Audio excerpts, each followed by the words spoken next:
I hate this fucking place. Last night at the bar, this asshole, local yokel piece of inbred monkey shit sits on the stool next to me and starts sucking down the blue moons. There's a game on TV. I don't know who the hell's playing. It didn't matter to me. The beer was important. Vital. This guy sucks down a few blue moons and starts looking around. I'm careful to avoid eye contact with him, even in the fucking mirror. What's the score, he asks. I say nothing and continue my convo with the beer. He keeps at it. Hey, you know what the score is? No, I tell him I mind my own business, which shuts him up for half a minute.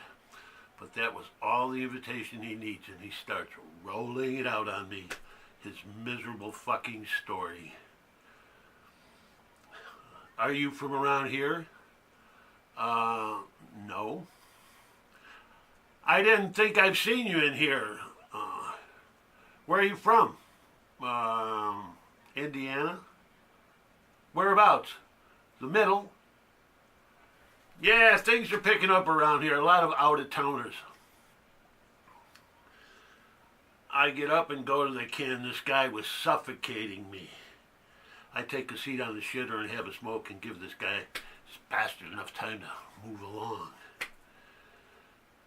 When I come back out, he's still there.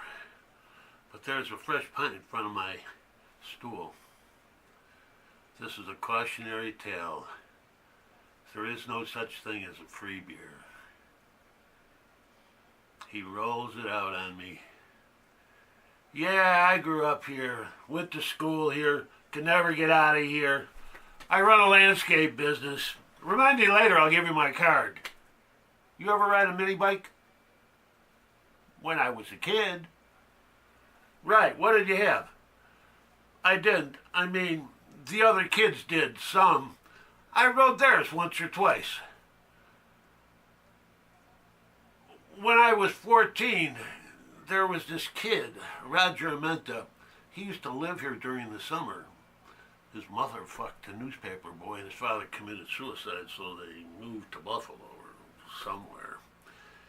He had a rough four-stroke, and we used to take it out to the bogs. Play Evel Knievel, right? One day, summer early, about 9, we steal a six-pack of beer from the cellar and head out to the bogs. It's a perfect day. Motion picture day. When I run it through my mind, it's as if it was Super 8 film or whatever. Anyway, we go to work on the beer, some kind of German stuff his father drank. Berghoff. He was a military man. Anyway, after a few minutes, Roger goes off behind a bush to take a piss, and he's gone for a few minutes, and he yells, "Holy shit!" A second later, he says it again. I go back there to see what he's so excited about, and it was a finger. He thought he was pissing on a muddy cigarette butt, but he had blasted the dirt off of, and it was a finger. We grab some sticks and an old license plate and start digging. There's a hand. Then there's a face. Our hearts are racing. We don't say a word to each other. We dig as fast as we can. It was a woman. I swear to God, the most beautiful woman I'd ever seen. We uncover her face, then her chest.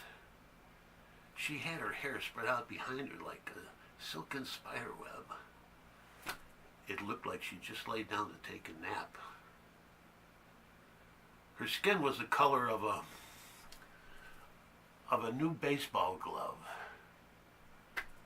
She had her eyes closed. She was beautiful, angelic. Roger and I looked at each other. My father told me about things popping up in the bog, tools, things. There was a wrinkled brown mummy in the museum downtown that they found in the bogs in 1942.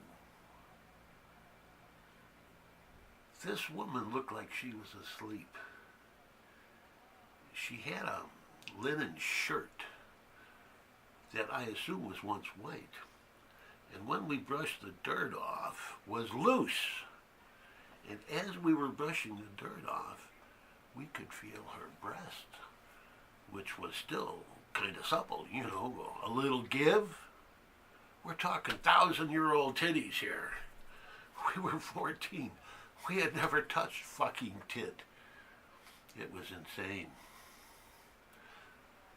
Roger uncovered them. Oh, they were perfect. My God. We stared at them. Her skin was quickly turning brown like an apple. Roger ran his hands over one of her boobies and he said, "Soft feeling." I didn't want to, but I did.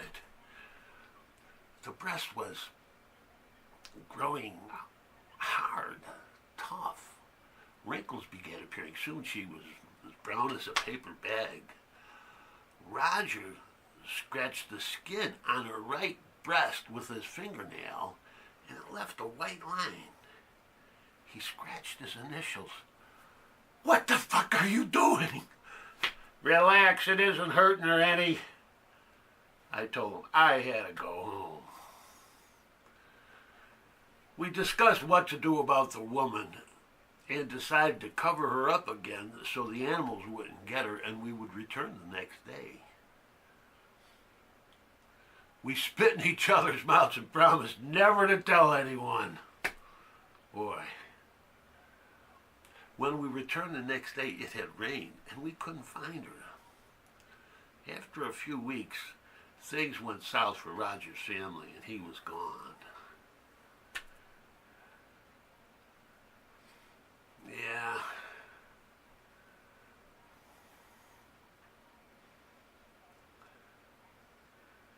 Yeah, things went south for Roger's family.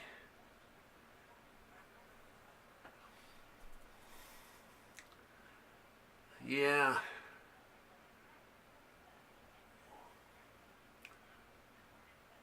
They did, a lady did show up again.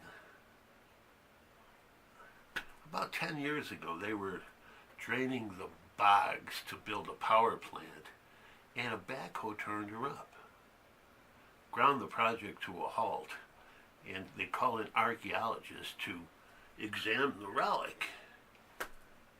7,000 years old. She died 5,000 years before Christ was born. And we felt her prehistoric breasts. The age of her body was carbon verified, and they say they believed it had changed the way mankind evolved on the continent, arriving from Europe thousands of years before supposed. And the discovery of the letters found tattooed on her right breast changed the way we believed language evolved. The symbols more closely resembling modern language. 7,000 years old. What's the oldest titty you ever felt? I gotta get out of here. Salute.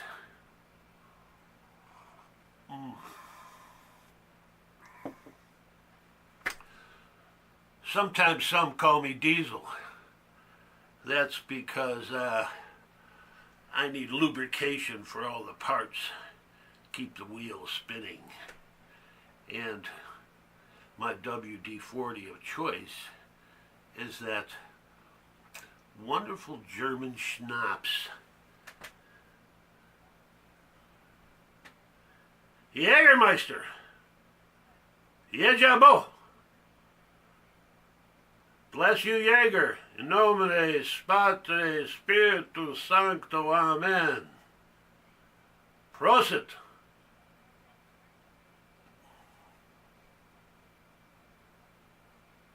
Fuck it.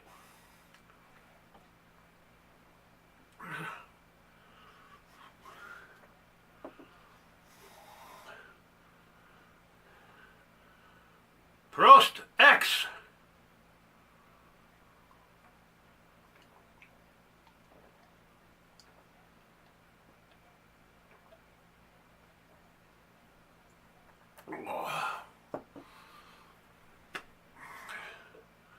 go away. I'll be right back.